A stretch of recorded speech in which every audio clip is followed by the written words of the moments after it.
Good morning everyone. Welcome to PW only IAS. दोस्तों, Delhi police चाहती है कि जो सुप्रीम कोर्ट है ना, वो यूएपीए की बेल टर्म्स को एक बार दोबारा रिव्यू करे। अब सवाल आता है कि ऐसा क्यों। देखो, इसको थोड़ा समझते हैं। थोड़ा मैटर जो है कॉम्प्लिकेटेड है। सबसे पहली चीज देखो, अगर कोई भी क्रिमिनल लॉ होता है, उसके रिगार्डिंग ना कॉन्सेप्ट बड़ा ही सिंपल होता है that bail is the rule, jail is the exception. यानी कि कोई आम कानून है तो वहां पर जो भी आरोपी है उसको जो बेल है आराम से मिल जानी चाहिए। जो जेल है वो सिर्फ और सिर्फ एक्सेप्शनल सर्कमस्टांसेस के अंदर मिलनी चाहिए। बट जब हम दोस्तों बात करते हैं यूएपीए की, अनलॉफुल एक्टिविटीज प्रिवेंशन एक्ट, ये बात, ये जो एक्ट है उन लोगों के ऊपर एप्लीकेबल होता है जिन्होंने कुछ देश विरोधी गतिविधियों में इन्वॉल्व होते हैं। अब यूएपीए के अंदर ना बेल मिलना अपने आप में काफ़ी मुश्किल हो जाता है, क्योंकि देखो, आप देश के विरोधी बात कर रहे हो तो उतनी आसानी से यहाँ पर बेल मिलनी नहीं चाहिए। राइट। अब दिक्कत पता क्या आ गई है? दिक्कत ये है कि हमारे पास सुप्रीम कोर्ट के द्वारा दो अलग अलग यहाँ पे जजमेंट्स आपको देखने को मिलेंगी। पहली जजमेंट है यहाँ पे 2021 की, के ए नजीब जजमेंट। अब यहाँ पर कोर्ट ने पता क्या बोला था? यहाँ पर कोर्ट ने ये बोला था कि अगर मान लो एक व्यक्ति को बहुत लंबे समय तक आप जेल में रखते हो और उसका ट्रायल नहीं होता, तो इसका मतलब ये है कि भाई आप उसका जो राइट टू स्पीडी ट्रायल है वो एक तरह से छीन रहे हो। तो भले ही यूएपीए के अंदर ही क्यों ना हो, पर अगर एक पर्सन का लंबे समय तक ट्रायल नहीं होता तो फिर उसको भी बेल दी जा सकती है। ऐसा 2021 की जजमेंट के अंदर बोला गया था। बट अभी एक लेटेस्ट जजमेंट यहाँ पर हमें ये बता रही है कि यहाँ पर कोर्ट ने ये बोला कि देखो, हमें चाहिए कि हम सिक्योरिटी को यहाँ पे ध्यान दें एज कंपेयर टू बेल। यानी कि अगर मान लो यूएपीए जैसे एक्ट हैं तो वहां पर हमें उस इंसान को जेल में रखना ही ज़्यादा बेहतर होता है, क्योंकि उस केस में हम यहाँ पर सिक्योरिटी, देश की सिक्योरिटी को ज़्यादा ध्यान देंगे। अब एक चीज़ नोटिस करो, ये वाली जजमेंट 2021 की और जो रिसेंट ऑब्जर्वेशंस आई हैं, ये तो बिल्कुल अपोजिट बातें कर रही हैं।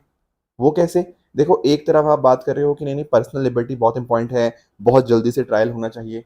ऑन द अदर हैंड, अगर आप यहाँ पे दूसरी ऑब्जर्वेशन में ये बोल रहे हो कि नहीं, नेशनल सिक्योरिटी सबसे ऊपर है, तो हमें बेल को रूल नहीं बना चाहिए, बेल डिफिकल्टी होनी चाहिए। तो यहाँ पर ना दो कोर प्रिंसिपल के बीच में हमें यहाँ पे बैलेंस बनाने की जरूरत है। हमें इंश्योर करना है कि हाँ, पर्सनल लिबर्टी इंपॉर्टेंट है, स्पीड ट्रायल इंपॉर्टेंट है, but at the same time ये भी इंपॉर्टेंट है। तो दोनों में से किसको इंपॉर्टेंस मिलनी चाहिए? दरअसल में दिल्ली पुलिस यही चाहती है कि सुप्रीम कोर्ट एक लार्जर बेंच के माध्यम से इस चीज़ को क्लैरिफाई कर दे। क्योंकि अभी फिलहाल क्या है, अभी फिलहाल हमें क्लैरिटी ही नहीं है किस चीज़ को ज़्यादा पे प्रायोरिटी देनी है, बेल को प्रायोरिटी देनी है यूएपीए के अंदर या नेशनल सिक्योरिटी को ज़्यादा प्रायोरिटी देनी है, क्योंकि दोनों जजमेंट्स एक दूसरे के अगेंस्ट यहाँ पे बात कर रही हैं। तो कन्फ्यूजन हो है, तो इसीलिए यहाँ पे लार्जर बेंच की यहाँ पे बात है कि बड़ी बेंच यहाँ पे इसको डिसाइड करे। अब देखो, इसी बीच में उमर खालिद का भी मुद्दा आ जाता है। उमर खालिद भी दरअसल में काफ़ी लंबे टाइम से जेल के अंदर ही हैं। अब इन्होंने बहुत बार अर्जी लगाई कि इनको बेल मिल जाए, पर इनको बेल भी नहीं मिल रही। तो ये सारी चीज़ों का जो इम्पैक्ट होगा ना, वो डिफरेंट डिफरेंट केसेस के ऊपर होगा। जितने भी अंडर ट्रायल प्रिजनर्स आपको यूएपीए के अंतर्गत देखने को मिलेंगे, वो इस जजमेंट से यहाँ पे इम्पैक्ट होंगे। तो देखना ये होगा कि सुप्रीम कोर्ट फाइनली क्या वर्डिक्ट देता है इसके रिगार्डिंग, कि जल्दी से ट्रायल होना चाहिए या फिर अगर ट्रायल नहीं हो पा रहा जल्दी से, तो क्या उसको बेल मिल जानी चाहिए या फिर हमें इंतजार करना चाहिए। तो ये बहुत इंपॉर्टेंट यहाँ पे चीज़ हमें यहाँ पे देखने को मिल रही है। दोस्तों, डेट है आज की 20 मई 2026 एंड आप सभी का स्वागत है आज के प्रीलिम बूस्टर न्यूज़ डिस्कशन में। सबसे पहला टॉपिक जो हमें आज डिस्कस करना है वो है Andaman and Nicobar sets to Guinness world record. Andaman Nicobar के द्वारा दो गिनीज वर्ल्ड रिकॉर्ड यहाँ पे बनाए गए हैं। अब सवाल आता है कि क्या है ये दो बड़े गिनीज वर्ल्ड रिकॉर्ड। सबसे पहली चीज, यहाँ पर आप भारत का झंडा देख रहे हो, बिल्कुल। अब ये जो भारत का झंडा है ना, ये पानी के अंदर फहराया गया है। समझ पा रहे हो? इसकी अगर आप लेंथ देखोगे ना भारत के झंडे की, तो ये 60 मीटर बाय 40 मीटर का झंडा है और पानी के अंदर फहराया जाने वाला ये सबसे बड़ा झंडा आपको देखने को मिलेगा। तो इसीलिए यहाँ पर ये क्या बन गया है, ये गिनीज वर्ल्ड रिकॉर्ड बन गया है। कहाँ पर फहराया गया सॉरी, यहाँ पर आपका जो स्वराज द्वीप है, ठीक है, जो कि हैवलॉक आइलैंड पहले जिसको हम जानते थे, वहां पर ये 60 मीटर बाय 40 मीटर का जो इंडियन फ्लैग था, ये अनफर्ल किया गया and it has become the largest national flag unfurled under water, पानी के नीचे, जिसको यहाँ पे अनफर्ल किया गया। तो ये तो एक हमारा गिनीज वर्ल्ड रिकॉर्ड हुआ। और क्या गिनीज वर्ल्ड रिकॉर्ड हमने बनाया है? देखो, सबसे पहले आप लोग इधर देखो पिक्चर में। आप लोग नोटिस करते होंगे ना, जब जन्माष्टमी का त्योहार आता है तो उस टाइम ये मटकी फोड़ी जाती है, राइट? अब इसमें पता क्या होता है, एक इंसान के ऊपर दूसरा इंसान उसके कंधों पे होता है, फिर उसके ऊपर और फिर उसके ऊपर और, ऐसे एक दूसरे के कंधे के ऊपर यहाँ पे बैलेंस बना के ऐसे बहुत लंबी हाइट के यहाँ पे बन जाती है और फिर मटकी फोड़ी जाती है। बिल्कुल सही बात है। क्या ये सेम चीज पानी के अंदर हो सकती है? आंसर इज बहुत मुश्किल है।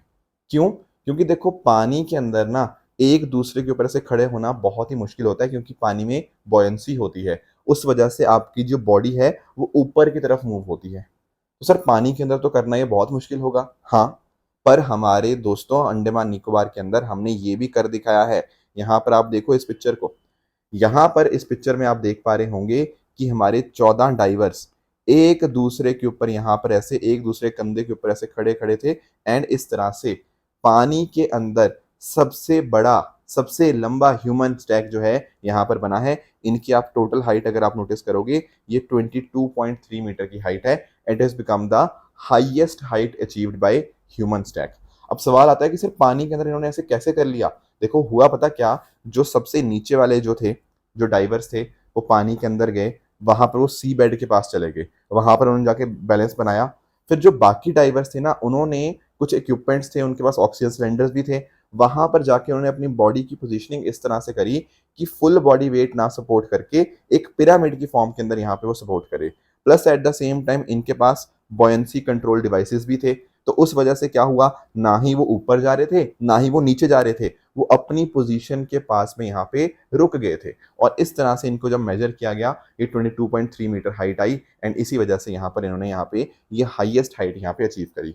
ये बहुत मुश्किल काम है, देखो आसान नहीं है, क्योंकि देखो पानी के अंदर वाटर करंट्स होते हैं, बैलेंस बनाना डिफिकल्ट होता है, प्रेशर को मेंटेन करना बहुत मुश्किल होता है, ऑक्सीजन मैनेज करना, बॉयंसी को कंट्रोल करना, ये सारी स्किल्स यहाँ पे हमारे डाइवर्स ने दिखाई। और इसीलिए यहाँ पर ये एक गिनीज वर्ल्ड रिकॉर्ड यहाँ पे बन चुका है।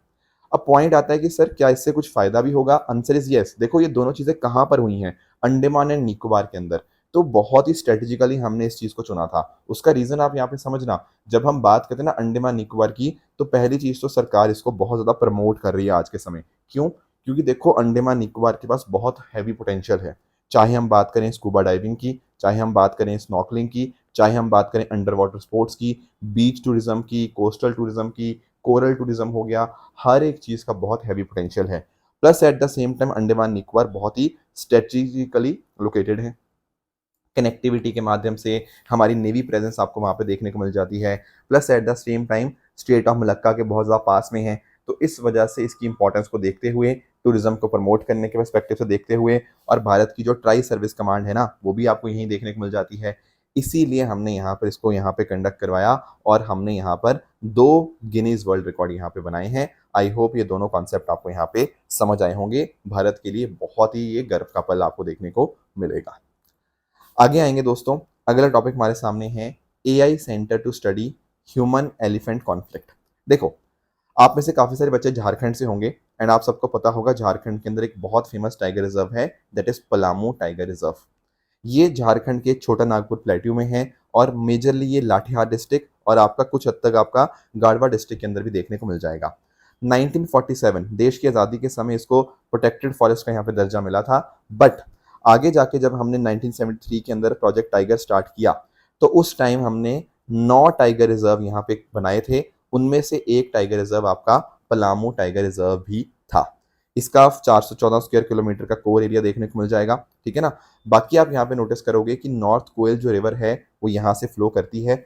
ये एक ड्रॉट प्रोन एरिया है, यहाँ सूखा पड़ता है और ज़्यादातर जो यहाँ पे बारिश होती है वो साउथ वेस्ट मानसून से होती है। बाकी यहाँ पे ज़्यादा कोई खास बारिश होती नहीं है, इसीलिए ड्राई डेसिडुअस फॉरेस्ट आपको देखने को मिल जाएंगे। एंड कुछ हद तक मॉइस्ट डेसिडुअस फॉरेस्ट भी आपको यहाँ पे देखने को मिलते हैं। एंड यहाँ पर आपको tiger, Asian elephant, leopard, sloth bear, gaur, wild dog, ये सब आपको देखने को मिल जाएगा।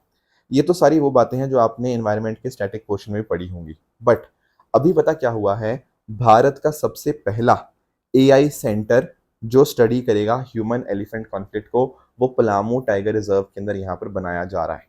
अब सवाल आता है, क्यों भाई, क्या स्टडी करना है यहाँ पे? देखो, नाम समझो यहाँ पे, ह्यूमन एलिफेंट कॉन्फ्लिक्ट। कई बार आपने नोटिस किया होगा कि यार जो हाथी होता है ना, कई बार एलिफेंट ऐसे एरिया में आ जाता है जहाँ पर लोग रहते हैं और फिर बहुत ज़्यादा मतलब ना डिस्ट्रक्शन करता है, कहीं पर किसी की झोपड़ी तोड़ देता है, कहीं पर लोगों के साथ यहाँ पे भिड़ जाता है। ये ऐसी सिचुएशन आती हैं।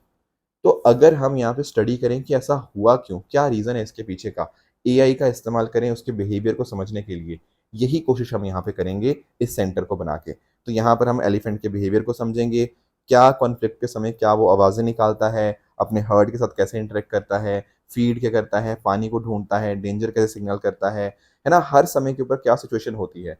Plus at the same time बारिश के समय, गर्मी सर्दी के समय क्या उसका बिहेवियर कैसा होता है ना, इस चीज़ को हम समझने की कोशिश करेंगे। उस चीज़ को फिर हम यहाँ पे मिटिगेशन को मैनेज करने की यहाँ पे कोशिश करेंगे ताकि हमारे पास एक डेटा बेसिस के ऊपर हम यहाँ पे कुछ अपनी स्ट्रेटजीज बना पाएँ। तो लगभग 15 एकड़ की यहाँ पे साइट यहाँ पे बनाई गई है, जो यहाँ पे एआई सेंटर जहाँ पे बनेगा, राइट? तो डेफ़िनेटली याद रखिएगा कि कहाँ पर होगा ये, पलामू टाइगर रिज़र्व झारखंड के अंदर। आगे आएँगे दोस्तों, नेक्स्ट टॉपिक हमारे सामने है UNESCO Guillermo Cano World Press Freedom Prize 2026। देखो प्लीज़ एक बात समझना, एक तो होता है आपका प्रेस फ्रीडम इंडेक्स, उसके बारे में हमने डिस्कशन पहले ही कर लिया था। मैंने बताया था कि भारत का रैंक बहुत खराब है प्रेस फ्रीडम इंडेक्स के अंदर और इसको निकालता कौन है? रिपोर्टर सैन्स फ्रंटियर या फिर जिसको हम लोग रिपोर्टर विदाउट बॉर्डर बोलते हैं, right? That is a separate thing, वो प्रेस फ्रीडम इंडेक्स वो अलग बात है। यहाँ पर हम क्या पढ़ने जा रहे हैं आज? यहाँ पर दोस्तों हम पढ़ेंगे यूनेस्को के द्वारा जर्नलिस्ट को एक प्राइज़ दिया जाता है जिन्होंने बहुत ही शानदार काम किया हो। उस प्राइज़ का नाम क्या है? गुलेर्मो कानो वर्ल्ड प्रेस फ्रीडम प्राइज़। अब सवाल आता है कि इसका नाम ये क्यों रखा गया? देखो एक्चुअली बात पता क्या है, 1986 की बात है। एक कोलंबियन जर्नलिस्ट थे गुलेर्मो कानो के नाम से। इन्होंने उस टाइम जो बड़े-बड़े ड्रग कार्टेल्स थे, उनको यहाँ पे दुनिया के सामने एक्सपोज़ किया था। प्लस फ्री प्रेस होनी चाहिए दुनिया के अंदर, उसको यहाँ पे डिफेंड किया था। तो उन्हीं की याद के अंदर यहाँ पर गुलेर्मो कानो वर्ल्ड प्रेस फ्रीडम प्राइज़ जो है, वो यूनेस्को के द्वारा दिया जाता है। और ध्यान रखिएगा, ये एकमात्र ऐसा यूएन का प्राइज़ है जो जर्नलिस्ट को और प्रेस फ्रीडम के लिए यहाँ पे दिया जाता है। हर साल वर्ल्ड प्रेस फ्रीडम डे हम सेलिब्रेट करते हैं 3 मई को और जो यहाँ पे जीतता है उसको $25,000 मिलते हैं और यहाँ पे इस तरह से इनको सिलेक्ट किया जाता है। राइट, ये अवार्ड 1997 के अंदर यूनेस्को के द्वारा यहाँ पे इस्टेब्लिश किया गया था। अभी इस बार पता क्या हुआ है, इस बार जो सूडान, उनके वहाँ एक सूडानीज़ जर्नलिस्ट सिंडिकेट है। सूडान की देखो लोकेशन मैंने कुछ दिन पहले ही डिस्कस की थी।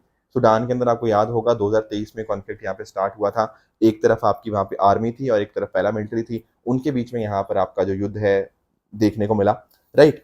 तो उस टाइम यहाँ पे जो सूडानीज़ जर्नलिस्ट सिंडिकेट है ना, इन्होंने वहाँ पर प्रेस फ्रीडम को यहाँ पे डिफेंड किया। जर्नलिस्ट के ऊपर जो अटैक होते थे उसको यहाँ पे कंटिन्यूसली कंडेम करते गए। बहुत सारे लोगों की यहाँ पे डेथ हुई, वायलेशंस हुए, मीडिया को यहाँ पे ख़त्म किया गया।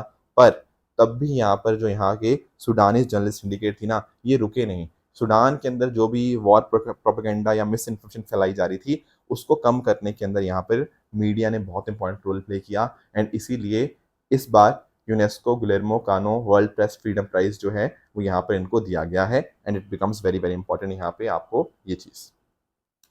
आगे आएंगे दोस्तों, अगला टॉपिक हमारा है अंटार्कटिका की मेल्टिंग के रिगार्डिंग। देखो अंटार्कटिका की लोकेशन आप सबको पता होगी, ठीक है, इसमें तो कुछ बताने वाली बात है नहीं।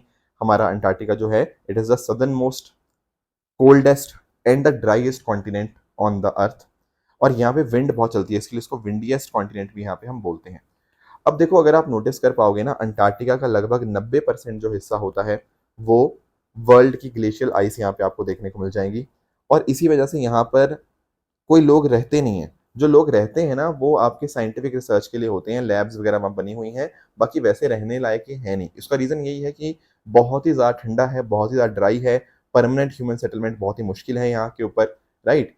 And at the same time यहाँ पर कोई आपको पेड़ वगैरह भी नहीं देखने को मिलते, कोई श्रब्स वगैरह भी आपको नहीं देखने को मिलती। मोस्टली आपको लाइकन्स हो गया, मॉसेस हो गया, ये देखने को मिलते हैं। इसके रिगार्डिंग ना क्वेश्चन ऑलरेडी आ चुके हैं यूपीएससी के अंदर, तो इसलिए मैं थोड़ा सा यहाँ पे इसके रिगार्डिंग आपको बता रहा हूँ। बाकी इसके साथ साथ अगर हम बात करें तो यहाँ पर ये सदर्न ओशन के साथ यहाँ पे सराउंडेड है, साउथ पोल के को सराउंड करता है एंड पूरी तरह से सदर्न हेमिस्फीयर के अंदर है। 98% जो कॉन्टिनेंट का हिस्सा है वो यहाँ पे एक बहुत भारी आइस शीट के साथ यहाँ पे कवर्ड है, जिसकी थिकनेस कितनी है, लगभग 1.9 किलोमीटर, ठीक है ना। बाकी यहाँ पे कोस्टल इकोसिस्टम में आपको पेंगुइन, सील्स, वेल्स, एल्बेट्रॉस और आपको मैरीन स्पीशीज देखने को मिल जाएंगी, ठीक है ना। अब पॉइंट पता क्या है, कुछ वेजिटेशन जो आपको यहाँ पे देखने को मिलती है, केवल दो फ्लावरिंग प्लांट्स हैं यहाँ पे जिनके नाम है अंटार्कटिक हेयर ग्रॉस एंड आपका अंटार्कटिक पर्ल वॉट। ठीक है, ये दो आपके फ्लावरिंग प्लांट यहाँ पे आपको देखने को मिल जाएंगे। बट जैसे जैसे यहाँ पर आपको टेम्परेचर बढ़ रहा है, उससे यहाँ पे थोड़ी ग्रीनिंग हो रही है, plus at the same time mosses की जो पॉपुलेशन है वो भी यहाँ पे बढ़ रही है। तो पॉइंट वही निकल के आया कि टेम्परेचर बढ़ने से ना, ठीक है, वहाँ पे वेजिटेशन वगैरह बढ़ने के चांसेस बढ़ जाते हैं, but on the other hand यहाँ पर जो अंटार्कटिका बहुत तेजी से पिघल रहा है। ठीक है, यहाँ पर साइंटिस्ट ने ये बताया है कि ओशन वार्मिंग जो हो रही है, खासकर deep ocean warming, plus at the same time जो वेस्टर्न विंड्स जो स्ट्रांग हो रही है, उस वजह से यहाँ पर जो सिस्टम है अंटार्कटिका का वो बिगड़ रहा है, टेम्परेचर तेजी से राइज हो रहा है, अंटार्कटिका मेल्ट हो रहा है, ये यहाँ पर बताया गया है। इसी वजह से यहाँ पे मेल्टिंग ऑफ अंटार्कटिका न्यूज़ में आ चुका है। बाकी इसके साथ साथ अगर हम बात करें तो अंटार्कटिका की स्टेटस की बात करें तो यहाँ पर आपके पास एक अंटार्कटिका ट्रीटी देखने को मिल जाएगी जिसको 1959 में साइन किया गया था। अब ये बोलता है कि देखो अंटार्कटिका के ऊपर ना आप लोग मिलिट्री एक्टिविटीज़, न्यूक्लियर टेस्टिंग या रेडियो एक्टिव वेस्ट डिस्पोजल ये सब नहीं करेंगे। अंटार्कटिका का जो इस्तेमाल होगा वो शांति वाले पर्पसेस के लिए होगा। मान लो किसी को साइंटिफिक इन्वेस्टिगेशन करनी है, डेटा शेयरिंग करनी है, ये देशों के बीच में आपस में डेटा शेयरिंग होनी चाहिए, पीसफुल पर्पसेस के लिए काम हो। यहाँ पर माइनिंग हो गया या न्यूक्लियर टेस्टिंग, ये सारी चीज़ें यहाँ पे नहीं होनी चाहिए। अब अंटार्कटिका के अंदर कुछ फेमस रिसर्च स्टेशन हैं, जैसे फॉर एग्जांपल मैकमुर्डो स्टेशन है यूएसए का, ये सबसे बड़ा अंटार्कटिका का रिसर्च स्टेशन है। फिर यूएसए का ही आपको एमुंडसेन स्कॉट साउथ पोल स्टेशन देखने को मिल जाएगा। रशिया का आपको वॉस्टॉक स्टेशन देखने को मिल जाएगा। कनकोडिया स्टेशन आपका फ्रांस और इटली का, एंट्रॉल स्टेशन आपका नॉर्वे का। ये कुछ इंपॉर्टेंट आपको स्टेशन वहाँ देखने को मिल जाते हैं। भारत की तरफ से अगर हम बात करें तो भारत के पास जो NCPCR है, national centre for polar and ocean research, ये मैनेज करता है पूरे अंटार्कटिका के रिसर्च स्टेशन को। एंड हमारा सबसे पहला जो रिसर्च स्टेशन था वो था दक्षिण गंगोत्री, 1983 में इसको स्टैब्लिश किया गया था। बट आज के समय सिर्फ और सिर्फ हम इसको सप्लाई बेस के तौर पे इस्तेमाल करते हैं क्योंकि अब ये बर्फ के नीचे आ चुका है। फिर 1989 से आपका ऑपरेशनल है मैत्री, ठीक है, और इस तरह से आपका एक भारतीय भी स्टेशन आपको देखने को मिल जाएगा जिसको 2012 के अंदर हमने यहाँ पे कमीशन किया था। तो ये कुछ अंटार्कटिका के कुछ करंट अफेयर्स एंड आपका कुछ स्टैटिक पोर्शन था जो आपको यहाँ पे क्लियर होना चाहिए। आगे आएंगे दोस्तों, अगला टॉपिक है इंडियन रेड सैंड बोआ। यहाँ पर आप पिक्चर में देख पा रहे होंगे, ये स्नेक है, ठीक है ना। अब ये जो स्नेक है ना, ये वारंगल के अंदर पाया गया नहीं actually, red I should say, जो आपका डायरेक्टरेट ऑफ रेवेन्यू इंटेलिजेंस है, जो DRI है, उनके ऑफिशियल्स ने यहाँ पर दो इस तरह के जो स्नेक्स थे उनको यहाँ पे सीज किया, जब्त किया, क्योंकि यहाँ पर ना इनका इलीगली इनकी ट्रेडिंग की जा रही थी, इनको बेचा जा रहा था इलीगल बेसिस के ऊपर। तो DRI ने इनको पकड़ लिया है यहाँ पे। तो थोड़ा सा हमें इंडियन रेड सैंड बोआ के बारे में पता होना चाहिए। सबसे पहली बात तो कि ये आपको ईरान में, पाकिस्तान में और भारत के कुछ हिस्सों में आपको देखने को मिल जाएगा। बेसिकली इंडियन सब कॉन्टिनेंट वाले रीजन में मोस्टली आपको देखने को मिलता है। ये थोड़ा नीचे जाके जो आपकी छोटे छोटे छेद होते हैं, बुरोस होती हैं, उनको यहाँ पे बनाता है।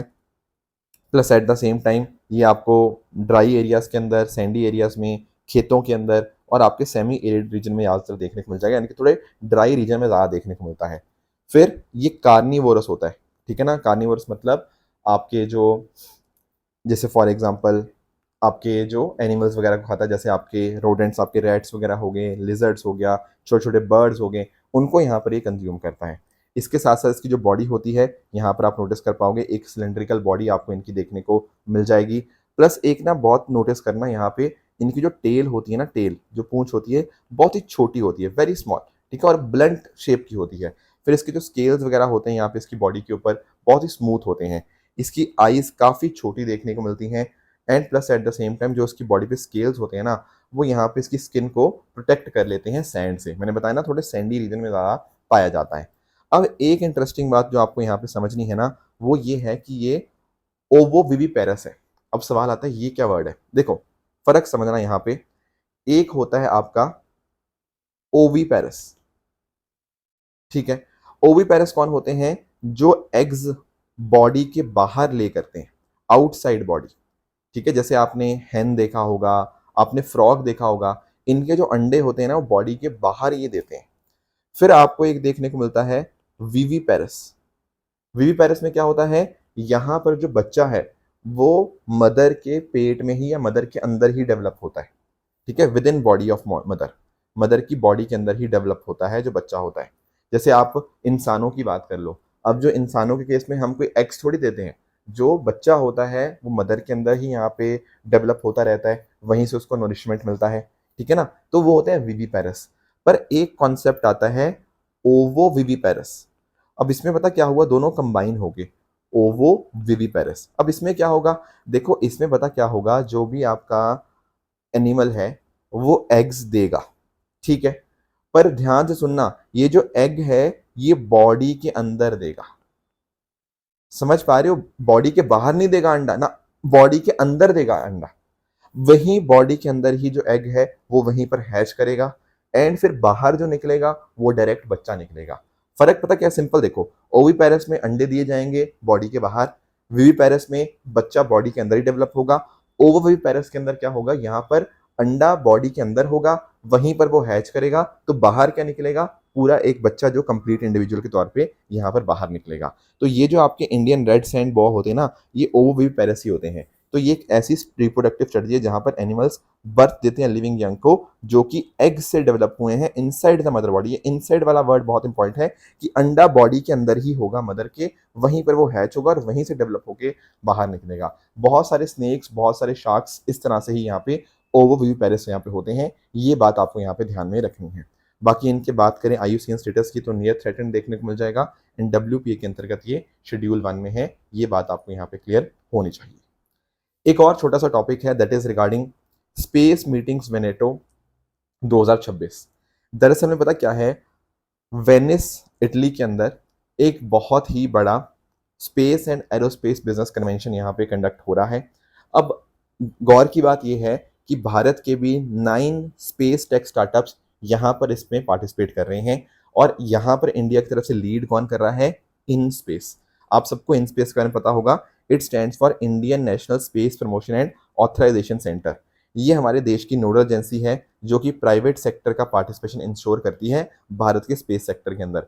इन स्पेस ने काफ़ी अच्छा काम किया है, ठीक है, प्राइवेट सेक्टर को आगे लेके जाने के अंदर। एंड भारत के अलग अलग स्टार्टअप, जैसे आपने ना नाम शायद सुना होगा, जैसे ध्रुव स्पेस का नाम सुना होगा, ये अलग अलग स्टार्टअप्स हैं जो भारत की तरफ से पार्टिसिपेट कर रहे हैं। इससे भारत और यूरोप के बीच में स्पेस कॉपरेशन भी और बेहतर होगा, प्राइवेट स्पेस कंपनीज भी और ज़्यादा पॉपुलर हो पाएंगी। इसरो तो है ही है, बट उसके अलावा भी प्राइवेट सेक्टर जितना अच्छा आगे निकल कर आए वो यहाँ पे देखने को मिलेगा। और इस इवेंट के माध्यम से आपके स्टार्टअप्स, आपके इंडस्ट्रीज, इन्वेस्टर्स, पॉलिसी मेकर, ये सब साथ में आते हैं ताकि स्पेस सेक्टर के अंदर कुछ शानदार किया जा पाए। एंड इसीलिए यहाँ पर ये जो कॉन्फ्रेंस है ये डेफिनेटली बहुत ज़्यादा इंपॉर्टेंट बन जाती है। तो ये कुछ टॉपिक्स है दोस्तों जो आज हमें डिस्कस करने थे। अब रही बात ट्रू एंड फॉल्स स्टेटमेंट की, यहाँ आपके सामने कुछ स्टेटमेंट्स हैं, इनको पढ़िएगा, बताइएगा इनमें से कौन सा सही है कौन सा गलत है। एंड जो कल मैंने आपको होमवर्क दिया था, एक था मिलियन माइंड टेक पार्क के रिगार्डिंग, तो यस, ये जो स्टेटमेंट बात बता रही है बिल्कुल ठीक बात है। दरअसल में ना गुजरात में, अहमदाबाद में हम यहाँ पर ये वर्ल्ड क्लास इकोसिस्टम क्रिएट कर रहे हैं ताकि वहाँ पर अच्छी अच्छी टेक्नोलॉजीज, एआई एंड बाकी सब, उनके लिए यहाँ पर एक अच्छा इकोसिस्टम यहाँ पर बन पाए। So that is the correct statement. Ebola की बात करें तो इबोला दोस्तों आपको मैंने डिस्कस किया था, ये एक वायरस डिजीज आपको देखने को मिल जाएगी, ना कि fungal. Second is incorrect. Committee on empowerment of women, यहाँ पर टोटल 30 मेंबर्स होते हैं, जिनमें से 20 मेंबर्स आपके लोकसभा से और 10 मेंबर आपके राज्यसभा से आते हैं, इसीलिए ये स्टेटमेंट भी अपने आप में इनकरेक्ट रहेगा। करंदाई प्लेट्स की अगर हम बात करें तो दरअसल में ना ये आपके जो राजेंद्र चोलावन है ना, उनकी मिलिट्री अचीवमेंट्स को यहाँ पे दर्शाती है, और उन्होंने जो अलग अलग लैंड ग्रांट्स दी थी ब्राह्मण्स को, उनको भी यहाँ पे दर्शाया गया है। तो करंदाई प्लेट्स दरअसल में राजेंद्र चोलावन के कॉन्टेक्स्ट में नहीं आपकी फेमस होती हैं, तो ये स्टेटमेंट भी अपने आप में गलत रहेगा। तो ये कुछ बातें थी जो आज हमें डिस्कस करनी थी। इसी तरह से दोस्तों आप सब लोग अपने एंड पे हार्ड वर्क करते रहिए। Thank you so much for joining, all the very best, thank you so much.